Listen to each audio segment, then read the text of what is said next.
वन्देऽहं श्रीगुरु श्रीयुतपदकमलं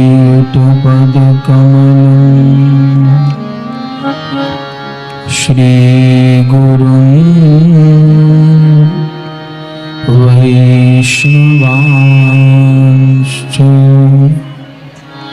श्रीरूपं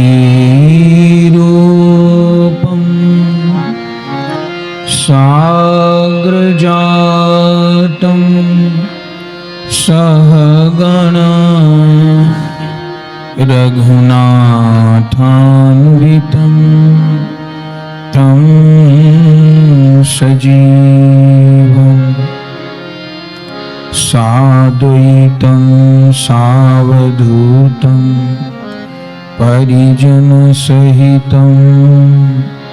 श्री कृष्ण चैतन्य देवं श्री राधा कृष्ण पादान् सहगणा ललिता श्री विशाखान्वितांश्च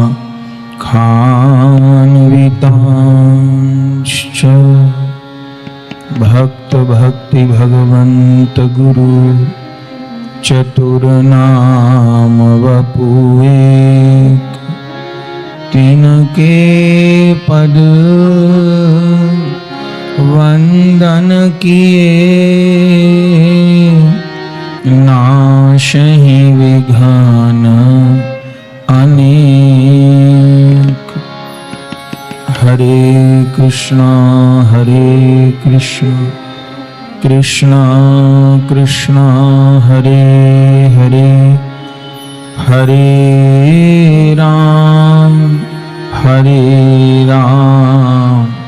राम राम हरे हरे। वाञ्छाकल्पतरुभ्यश्च कृपा सिन्धुभ्यैव च पतितानां पावनेभ्यो श्री वैष्णवेभ्यो नमो नमः। श्री गुरु चरण कमलेभ्यो नमो नमः। संत चरण कमलेभ्यो नमो नमः। श्री गुरु प्रेमानंदे ताई गौर हरि बोल। श्री गुरु प्रेमानंदे ताई गौर हरि बोल। श्री गुरु प्रेमानंदे ताई गौर हरि बोल।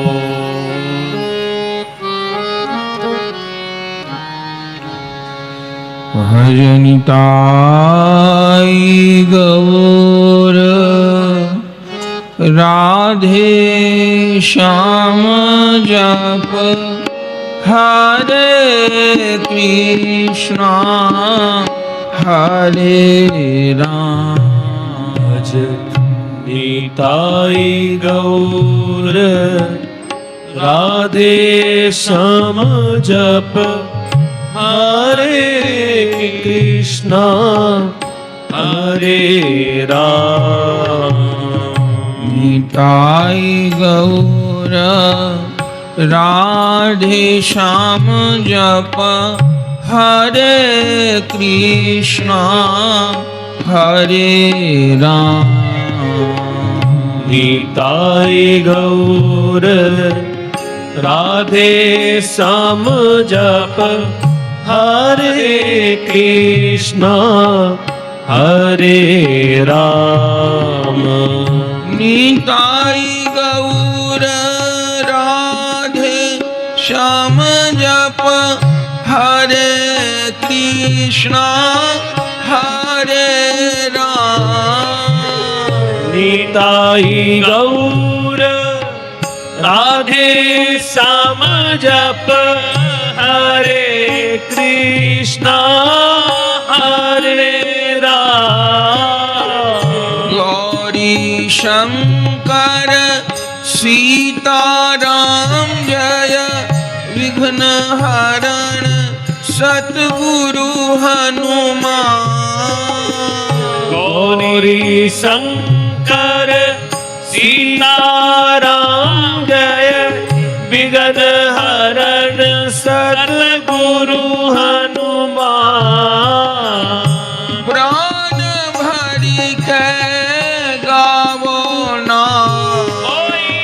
प्राण भरी गे गावो ना प्रेम भरी गे गावो ना प्रेम भरी के गावो ना निताई गौर राधे श्याम भज निताई गौर राधे श्याम हरे कृष्णा हरे राम हरे कृष्णा हरे राम निताई गौर राधे श्याम जप हरे कृष्णा हरे राम भज निताई गौर राधे श्याम जप हरे कृष्णा हरे राम निताई गौर राधे श्याम जप हरे कृष्णा हरे राम निताई गौर राधे श्याम जप हरे कृष्णा हरे राम नरसी के सावरिया श्याम सावरिया के नरसी प्राण नरसी के सावरिया श्याम सावरिया के नरसी प्राण नरसी के सावरिया श्याम सावरिया के नरसी प्राण नरसी के सावरिया श्याम सावरिया के नरसी प्राण धन धन दो भक्त भगवान धन धन दो भक्त भगवान धन धन दो भक्त भगवान धन धन दो भक्त भगवान चरण कमल में करूं प्रणाम चरण कमल में करूं प्रणाम चरण कमल में करूं प्रणाम चरण कमल में करूं प्रणाम निताई गौर राधे श्याम जप हरे कृष्णा हरे राम भज निताई गौर राधे श्याम जप हरे कृष्णा हरे राम निताई गौर राधे श्याम जप हरे कृष्णा हरे राम भज निताई गौर राधे श्याम जप हरे कृष्णा हरे राम निताई गौर राधे श्याम हरे कृष्णा हरे राम निताई गौर राधे श्याम हरे कृष्णा हरे राम निताई गौर राधे राधे श्याम हरे कृष्णा हरे राम भज निताई गौर राधे श्याम हरे कृष्णा हरे राम निताई गौर राधे श्याम हरे कृष्णा हरे राम निताई गौर राधे श्याम हरे कृष्णा हरे राम निताई गौर राधे श्याम हरे कृष्णा हरे राम निताई गौर राधे श्याम हरे कृष्णा हरे राम निताई गौर राधे श्याम हरे कृष्णा हरे राम निताई गौर राधे श्याम हरे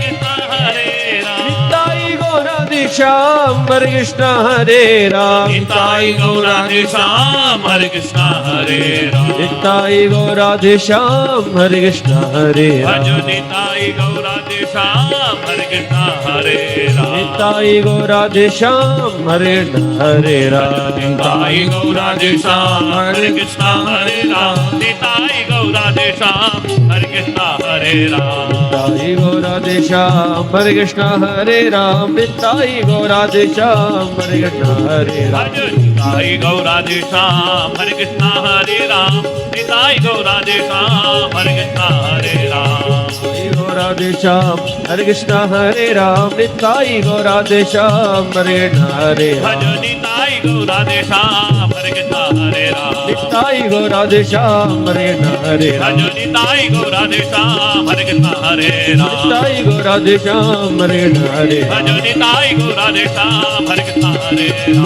गौर राधे श्याम हरे हरे राम निताई गौर राधे श्याम हरे कृष्णा हरे राम निताई गौर राधे श्याम हरे हरे राम निताई गौर राधे श्याम हरे कृष्णा हरे निताई गौर राधे श्याम हरे हरे राम निताई गौर राधे श्याम हरे कृष्णा हरे राम निताई गौर राधे श्याम हरे हरे राम निताई गौर राधे श्याम हरे कृष्णा हरे राम निताई गौर राधे श्याम हरे हरे राम निताई गौर राधे श्याम हरे कृष्णा हरे निताई गौर राधे श्याम हरे हरे राम निताई गौर राधे श्याम हरे कृष्णा हरे राम निताई गौर राधे श्याम हरे हरे राम निताई गौर राधे श्याम हरे कृष्णा हरे निताई गौर राधे श्याम हरे हरे राम निताई गौर राधे श्याम हरे कृष्णा हरे निताई गौर राधे श्याम हरे हरे राम निताई गौर राधे श्याम हरे कृष्णा हरे निताई गौर राधे श्याम हरे हरे राम निताई गौर राधे श्याम हरे कृष्णा हरे निताई गौर राधे श्याम हरे हरे राम निताई गौर राधे श्याम हरे कृष्णा हरे निताई गौर राधे श्याम हरे हरे राम निताई गौर राधे श्याम हरे कृष्णा हरे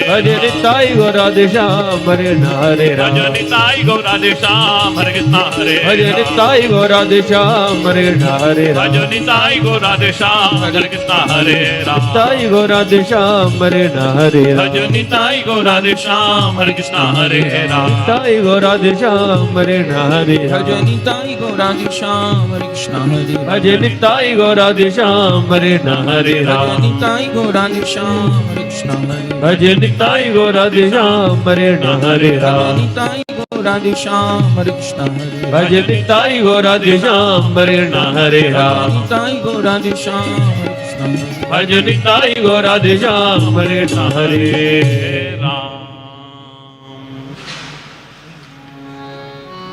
परम करुण पतित पावन अशरण शरण दीन बंधु नवद्वीप बिहारी श्री निताई गौर हरि सरकार, वृंदावन बिहारी श्री राधा माधव युगल सरकार, श्री राधा रमन चरण दास देव, श्री सदगुरुदेव भगवान की अकारण करुणा के फलस्वरूप नीमच मध्य प्रदेश के इस पवित्र क्षेत्र में श्री भक्तमाल जी का आश्रय ग्रहण करने का सौभाग्य हमें प्राप्त हो रहा है।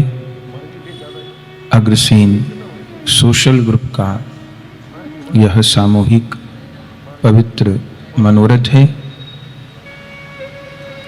कल श्री नरसिंह जी के पावन चरित्र में किस प्रकार प्रभु नरसिंह जी के योग शीम का वहन किए,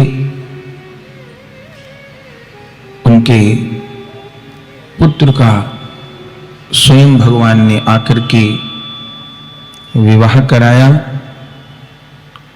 और किस प्रकार प्रत्यक्ष होकर के भगवान ने भरे दरबार में नरसिंह जी के गले में माला पहराई फिर किस प्रकार नरसिंह जी के जीवन में घटनाएं घटी। उनके एकमात्र पुत्र का देहांत हो गया, उनकी धर्मपत्नी का देहांत हो गया, लेकिन नरसिंह जी अडिग भाव से अपने भजन मार्ग में लगे रहे। भगवान श्री गीता जी में कहते हैं, अनन्यास चिंतयन्तो माम ये जनः पर्युपासते तेषां नित्याभियुक्तानां योगक्षेम वहाम्यहम्।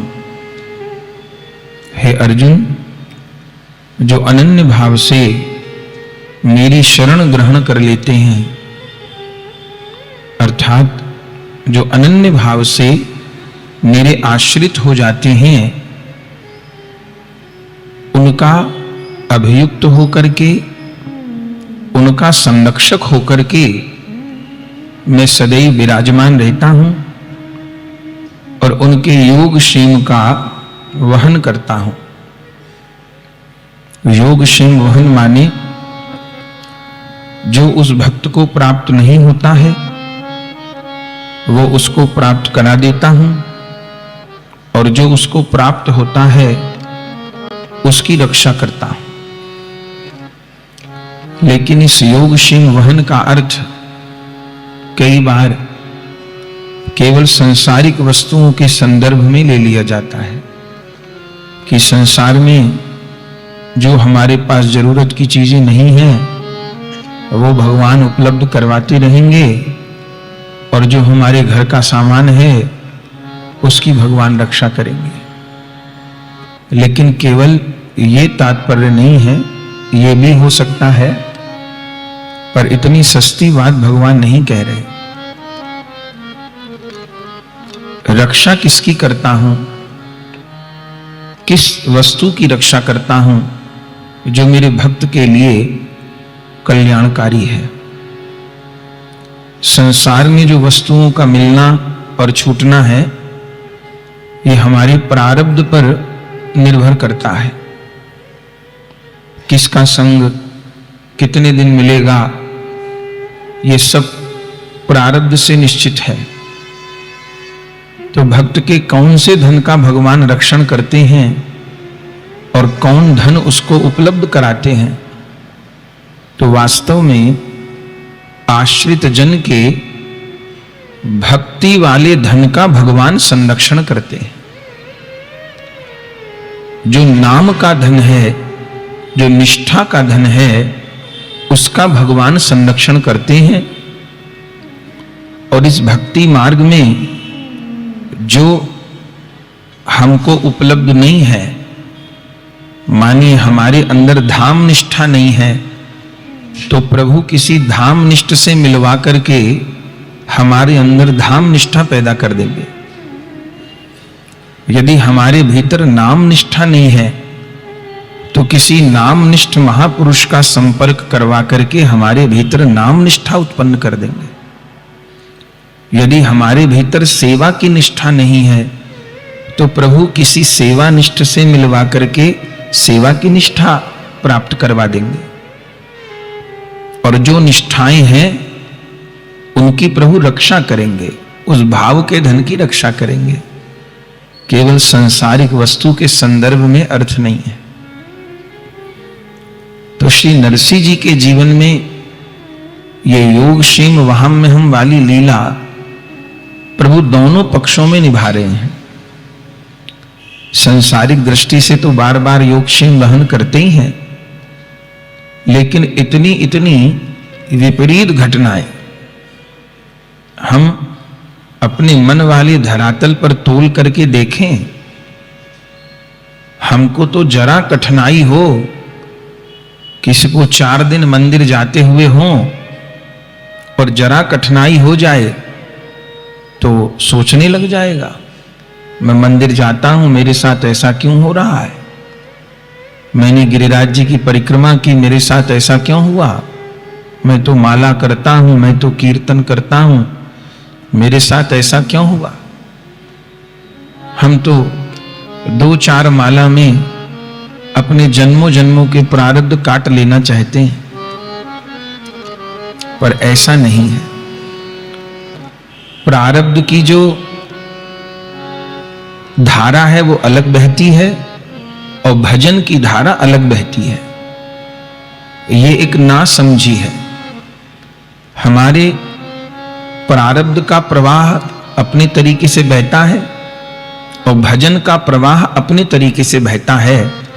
तो ये दोनों धाराएं आके मिलती नहीं है। इसलिए बड़े बड़े महापुरुषों के जीवन में भी कभी कोई पारिवारिक कष्ट, कभी कोई शारीरिक कष्ट, कभी कोई सांसारिक कष्ट देखा जाता है, लेकिन भजन उनका अबाध रूप से प्रवाहित रहता है। और प्रभु जिसको अपनाना चाहते हैं, पीछे हमने सुना उस भक्त के प्रारब्ध को, भोगों को भगवान जल्दी ही एक जन्म में भुगवा देते हैं। तो प्रारब्ध का प्रवाह अपनी तरह से चलता है और भक्ति का प्रवाह अपनी तरीके से चलता है। हां, अपने भक्त का भगवान पतन होने नहीं देते, इतनी बात पक्की है। वो प्रारब्ध अपना रंग तो दिखाता है, और वो प्रारब्ध किसी दूसरे का तो नहीं है। जो पिछले जन्म के कर्म हैं वही इस जन्म के प्रारब्ध बने हैं, और जो इस जन्म के कर्म हैं वो आगे के जन्म का प्रारब्ध बनेंगे। जब तक पूरा कर्म फल शेष नहीं हो जाएगा, शून्य नहीं हो जाएगा, तब तक जीव की सदगति नहीं होगी। कर्म बंधन में पड़ करके बार बार जीव को इस जगत में आना पड़ता है। लेकिन जो भगवान के अनन्य आश्रित हैं, जैसे कि एक व्यक्ति ने कोई अपराध किया और अपराध के कारण उसके ऊपर मुकदमा चला, जिला कोर्ट में उसको फांसी की सजा सुना दी गई। उसने जाकर के हाई कोर्ट में मुकदमा लड़ा, वहां पर भी हार गया, वहां पर भी उसको फांसी की सजा सुना दी गई। बड़ा अपराधी था। वो सुप्रीम कोर्ट में गया, वहां पर भी उसको फांसी की सजा सुना दी गई। अब तो बचने का कोई उपाय नहीं। उसके अपराध के कारण ही उसको फांसी की सजा सुनाई गई। सुप्रीम कोर्ट ने भी फांसी सुना दी। अब कोई बचने का तरीका है क्या? बोले अभी भी एक रास्ता है। ये सरकार की व्यवस्था में भी ये प्रावधान है। क्या रास्ता है?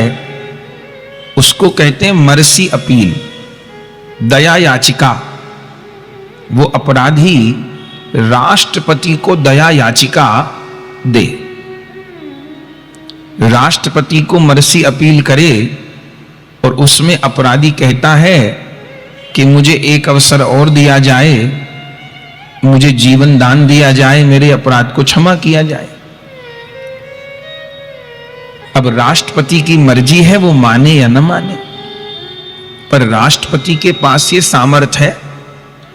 भारत में ऐसे कितने राष्ट्रपति हुए जिन्होंने बड़े बड़े लोगों की फांसी की सजा माफ कर दी।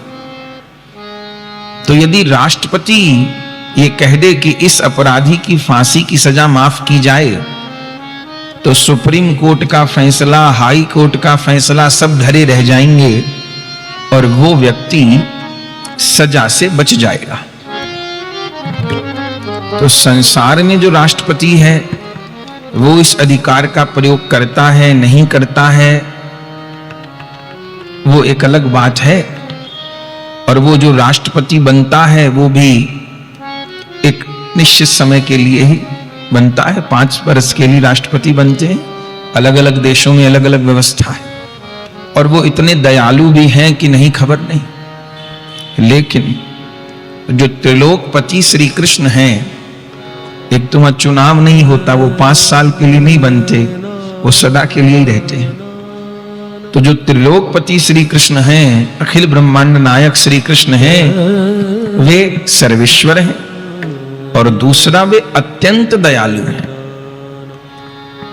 तो हम आप जीव अनंत जन्मों में जो कर्म कर आए हैं, उन कर्मों की सजाएं हमको कष्ट के रूप में मिला करती हैं, कभी किसी प्रकार का, कभी किसी प्रकार का। जिसके जीवन में जितने अपराध बने होते हैं, वो उसको कष्ट के रूप में उतनी अधिक प्राप्त होते हैं। तो इनसे छुटकारा पाने का उपाय क्या है? भोग तो आता है, लेकिन कभी कभी कोई जीव भगवान को दया याचिका निवेदन करता है। जैसे गजेंद्र ने, प्रसिद्ध कथा है, हाथी के रूप में गजेंद्र डूब रहे हैं और उस समय कोई सहायक नहीं है, और उस समय उन्होंने गजेंद्र मोक्ष के पाठ के रूप में दया याचिका ही तो भगवान को दी। देवी द्रौपदी ने संकट के समय में दया याचिका ही तो भगवान को दी। या और कितने कितने भक्तों का प्रसंग है, और भगवान पधार गए। तो भक्त ने व्याकुल होकर के, आर्त होकर के निवेदन किया, वो दया याचिका है। हम आप जो स्तुति करते हैं, जो पाठ करते हैं, जो प्रार्थना करते हैं, वो हमारी दया याचिका ही है। पर वो दया याचिका हमने अंतःकरण से करी है या केवल कंठ से करी है, ये देखा जाएगा।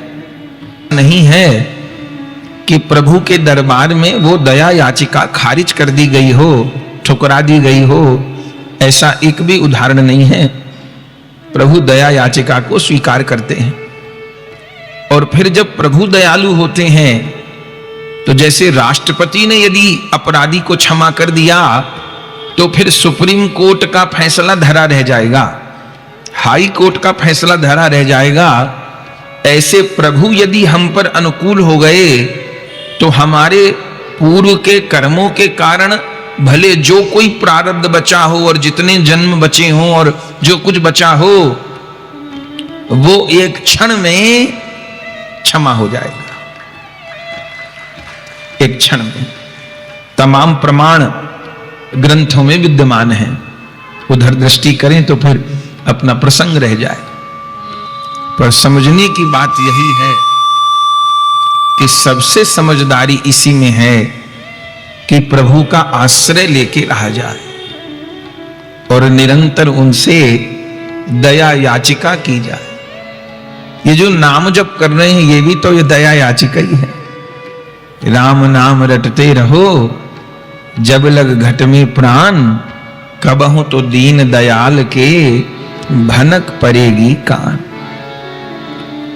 तो श्री नरसिंह जी महापुरुष हैं, ये तो बिल्कुल ठीक बात है। लेकिन नरसिंह जी के जीवन में जो बार बार शिक्षा प्राप्त होती है, उनके जीवन में अच्छी बुरी कैसी भी घटना घटती हैं, लेकिन उनका आश्रय कमजोर नहीं पड़ता।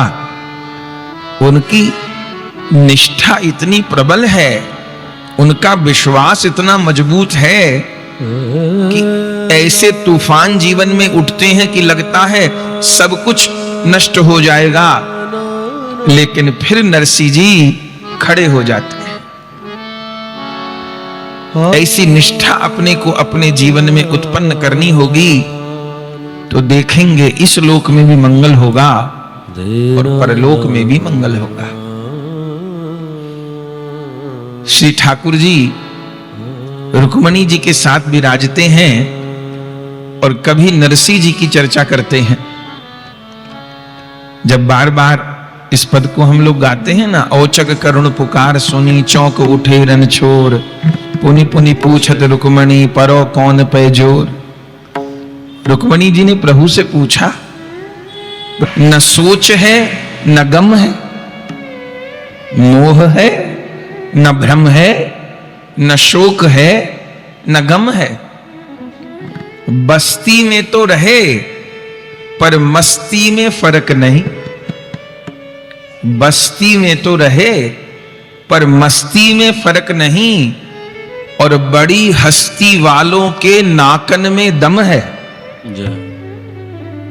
जगत के झमेले को न मन पे प्रभाव नेक, संसार के उठा पटकता मन पे प्रभाव ही नहीं पड़ता। जगत के झमेले को न मन पे प्रभाव नेक, ऐसे अलबेले दुनिया में बहुत कम है। और आखिर में जो प्रभु ने कहा, बोले हमें पाए नरसी जी अपने को धन्य माने।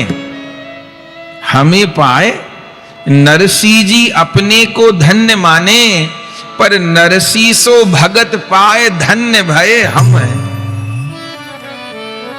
हमको पाके नरसी धन्य मानते हैं अपने को, पर असलियत यह है रुक्मणी जी कि नरसी जैसे भक्त को पाकर के मैं धन्य हो गया। धन्य है ऐसे भक्तों को जिनको पाके प्रभु अपने को धन्य मान रहे हैं। हमें पाए नरसी जी अपने को धन्य माने, पर नरसी सो भगत पाए धन्य भये हम हैं। क्या कहना।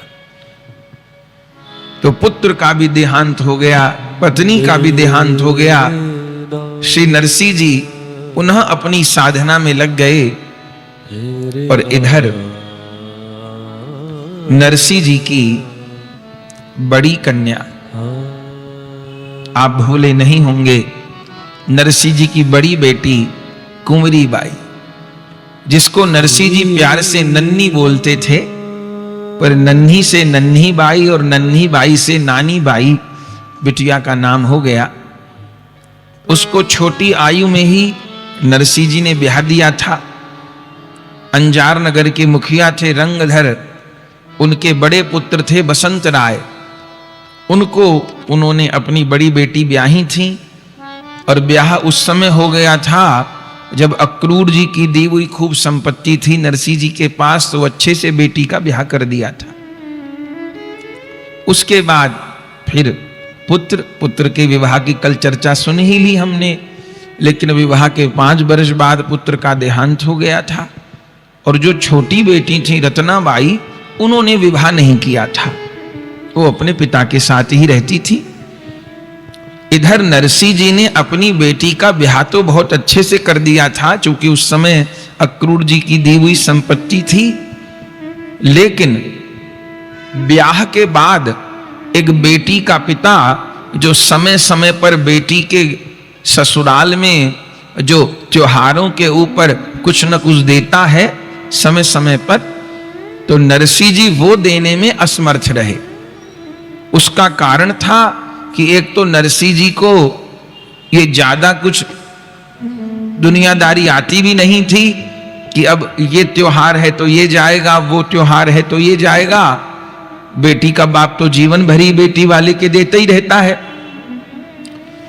एक तो उनको ज्यादा समझ भी नहीं थी संसार की, और दूसरा उनके पास व्यवस्था भी नहीं थी कि वो समय समय पर बेटी की ससुराल में कुछ पहुंचाते रहते। इस कारण जो कुंवरी बाई थी उनको उनके ससुराल में बहुत कष्ट मिलता था। इधर जहां बेटी ब्याई थी वो लोग भी विमुख ही थे, अच्छे लोग नहीं थे, लालची लोग थे। और नरसी जी की इधर भक्ति बढ़ रही थी, तो नरसी जी का कीर्तन, नरसी जी का सत्संग, तो ये सब खबर बेटी के ससुराल भी पहुंचती थी। तो ये सुन सुन के सास और ससुर जो कुंवरी बाई के थे वो जलते थे और अनाप शनाप नरसी जी को बोलते थे। और नरसी जी ने अब साधुओं को घर में रख लिया, अब ऐसा करते हैं वैसा करते हैं। वो लोग बहुत कुछ अब शब्द बोलते थे। और आश्चर्य इस बात का आपको होगा कि जिस दिन से कुंवरी बाई ब्याह के अपनी ससुराल गईं, वो जिंदगी में कभी लौट के अपने पीहर ही नहीं आई। ब्याह के बाद कभी वो जूनागढ़ आई ही नहीं, उनके ससुराल वालों ने आने ही नहीं दिया। और नरसी जी खोज खबर ले नहीं पाए, एक तो उनके पास व्यवस्था नहीं थी और उनको भजन कीर्तन से भी समय नहीं था। नरसी जी जा नहीं पाए और उन ससुराल वालों ने कभी आने दिया नहीं। वे लोग बहुत कष्ट देते थे। ग्रंथ में वर्णन है उनकी सास ने तो नाम रखा हुआ था कुंवरी बाई का अभागिन। वो बहू ये सब नहीं बोलती थी, अभागिन बोलती थी। इधर जो कुंवरी बाई के पति थे बसंत राय, वे कुछ कमाते नहीं थे। कुंवरी बाई के जो ससुर थे वो तो बहुत धनवान व्यक्ति थे, लेकिन जो कुंवरी बाई के पति थे उनका अपना कोई व्यापार नहीं था। वो अपने माता पिता पे ही आश्रित थे। तो इस कारण भी इसका पति कुछ कमाता नहीं है, बैठा रोटी खाता है, इसके लिए भी कुंवरी बाई को बहुत तकलीफ दी जाती थी। तीसरा कारण, कुंवरी बाई के संतान नहीं हुई विवाह के बाद बहुत वर्षों तक। तो इस कारण भी उनको बहुत ताने मिलते थे कि ये तो बांझ है, ऐसा है वैसा है, बहुत कुछ बोलते थे। फिर बहुत दिनों बाद कुंवरी बाई को केवल एक कन्या का जन्म हुआ, फिर दूसरी संतान का जन्म नहीं हुआ। तो इसने बेटे को जन्म नहीं दिया, इसने बेटी को जन्म दे दिया, इस कारण भी उनको गाली पड़ती थी। लेकिन कुंवरी बाई सब कुछ सहती रही। उन्होंने कभी अपने ससुराल में पलट के किसी को जवाब नहीं दिया। यहां पर मां बाप के संस्कार काम आते हैं। क्योंकि नरसी जी उनके पिता भी थे, नरसी उनके गुरु भी थे। तो नरसी जी ने अपने बच्चों को समझा रखा था कि व्यक्ति को जीवन में जो कुछ भी दुख सुख मिलते हैं वो उसके पूर्व के कर्म के कारण ही है, उसके प्रारब्ध के कारण ही है। संसार में कोई व्यक्ति यदि हमको दुख दे रहा है तो वास्तव में वो दुख पैदा करने वाला नहीं है, वो हम तक हमारे हिस्से का दुख पहुंचाने वाला है। जैसे हम बाजार में फल लेने गए और हमने फल वाले से 5 किलो 10 किलो फल लिए और उसको कहा कि हमको घर में फल पहुंचा देना, तो हम ला नहीं सकते थे। फल वाले ने कहा मैं घर पर पहुंचा दूंगा। तो उस फल वाले ने अपने लड़के से फल हमारे घर पर पहुंचवा दिए। अब हमने टोकरी खोली, अब उसमें केला निकले कि अमरूद निकले कि सेब निकले कि संतरा निकले, अरे जो हमने खरीदे थे वही फल हमारे यहां आ गए। अब हम उस लाने वाले से लड़ने लग जाएं कि तू ये क्यों ले आया, तू वो क्यों ले आया, तो व्यर्थ है। हमने जैसे फल खरीदे थे, जो फल खरीदे थे वही हमारे घर पहुंच गए। ऐसे ही हमने आपने जो कर्म किए वो कर्म ही हमको दुख और सुख के रूप में जीवन में प्राप्त होंगे। हमको लगता है कि इस आदमी ने मुझको दुख दिया, वास्तव में उस व्यक्ति ने उस दुख को पैदा नहीं किया है, पैदा तो हमने किया था उस दुख को। वो व्यक्ति हम तक उस दुख को पहुंचाने वाला है। तो भजन करने का नियम क्या है? भजन करने का नियम है कि प्रारब्ध भोग और भजन कर, प्रारब्ध भोग और भजन कर। सबसे झगड़ने बैठ गए तो अभी पिछला कर्म तो समाधान हो नहीं रहा, नए कर्म और खड़े हो जाएंगे। तो नरसी जी ने ये बातें अपनी संतान को समझा रखी थी। तो कुंवरी बाई सहने का प्रयास करती थी। कुंवरी बाई के कन्या का जन्म हुआ था और वो कन्या भी अब विवाह योग्य हो गई थी। कुंवरी बाई के ससुर ने अपनी पोती का, माने कुंवरी बाई की बेटी का, अच्छी जगह विवाह निश्चित कर दिया था। विवाह की तैयारियां हो रही थीं, लेकिन सब जगह निमंत्रण पत्र भेजा, लेकिन नरसी जी के यहां निमंत्रण पत्र नहीं भेजा। क्यों नहीं भेजा? ये चाहते ही नहीं थे नरसी जी से संबंध रखना। रंगधर बोला सब कामदार सो, बड़े लोग थे वो, लेकिन जो रंगधर थे कुंवरी बाई के ससुर, बोले रंगधर बोला सब कामदार सो, सब समझ के काम कराना है। पर इतनी बात याद रखो, नरसी को नहीं बुलाना है। तो जो घर परिवार के लोग थे, कर्मचारी थे, उन्होंने कहा जी अब मामा के घर, नाना के घर तो पत्र सबसे पहले जाना चाहिए। बोले नहीं नहीं, उसको नहीं बुलाना। क्यों? बोले नंगा है, भिकमंगा है, वो भीख मांग के खाता है और कौड़ी दमड़ी पास नहीं, बस गोविंद के गुण गाता है। तो सबको बुलाना है पर उसको नहीं बुलाना। और कोई रिश्तेदार पूछते थे कि भाई तुम्हारे बड़े बेटे की ससुराल से कोई आए कि नहीं आए, तो ये लोग कह देते थे कि बेटे की ससुराल में सब लोग मर गए, कोई है ही नहीं, तो आए कौन। और जब कुंवरी भाई के भाई का सांवल दास का देहांत हुआ, तो ये खबर भी कुंवरी बाई को मिली थी कि मेरे इकलौते भाई का देहांत हो गया, लेकिन ससुराल वालों ने तब भी कुंवरी बाई को जाने नहीं दिया। ये पता चला कि मेरी मां का देहांत हो गया, रो करके रह गई, तब भी ससुराल वालों ने नहीं जाने दिया। वो कहते थे हमें कोई संपर्क नहीं रखना, लेकिन आज जब बेटी के विवाह का अवसर आया तो कुंवरी बाई से नहीं रहा गया। घर में तैयारियां चल रही हैं। आज जीवन में पहली बार कुंवरी बाई अपनी सास के निकट जाती है और पैर पकड़ करके अपनी सास से प्रार्थना कर रही है, कन्या नरसी भगत की कुंवरी बाई नाम, ब्याही काहू विमुख घर, विमुख ही सगरो ग्राम, को सती अपनी भाग्य को निश दिन रहत उदास, बात बात में लड़ पड़े विकट कर कशासास, ब्याह योग्य कन्या भई पर्योलोक व्यवहार, भात भरन हित आई हैं नरसी भगत उदार, किंतु नरसी गरीब गुनी,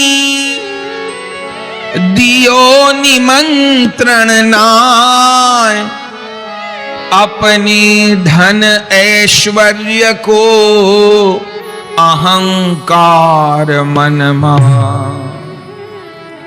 कुंवरी बाई एक दिन सासु चरण ढिग जाय, दीन वचन कर जोर के कहन लगी लगी पा। कुंवरी बाई ने अवसर देखा और जहां सास बैठी थी गई है और जाकर के चरण पकड़ लिए हैं। क्या कह रही है? कुंवरी बाई रोय रही धीरे धीरे, कुंवरी बाई रोय रही धीरे धीरे, आसुन सौमुख धोय रही धीरे धीरे, आसुन सौमुख धोए रही धीरे धीरे, कुंवरी बाई रोय रही धीरे धीरे,